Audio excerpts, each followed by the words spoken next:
Jackson Public School officials have a lot to think about after a community forum tonight on equity and inclusion. Our Josh Sanchez was there listening in and is here for you now with more on what parents and administrators had to say. Josh? Siobhan, tonight's meeting was part of an ongoing process that administrators say is working to bridge the gaps in education equity. The talk sparked discussion over diversity practices, but overall most people felt their concerns were heard.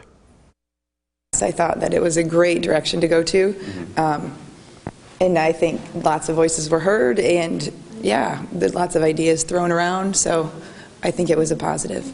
Lynette Drummond was one of several dozen Jackson residents listening to the answers given for how the district can increase both commitment and capacity to welcome all families and foster success. The broad question drew a mix of suggestions and concerns over the state of the district.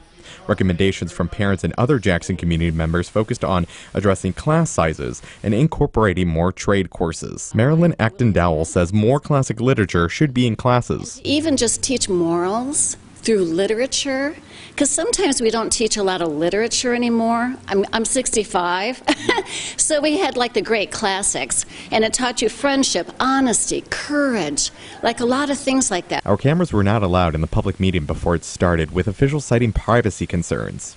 But inside, talks were calm and directed by Dr. Jay Marks, a professional in diversity and inclusion. Principals from several Jackson schools had the opportunity to share how they are tackling the push for more equity. Methods included increased funding for popular library books to navigating discipline issues with solutions that avoided suspensions and looked at the root causes. That led some parents to voice concerns over worries that critical race theory were being used in the district. Dr. Marks and his work was the focus of some questions as well, but he says his job tonight was to help create a safe space for dialogue. We need to get this, continue these conversations, but also the conversations have to lead to some action.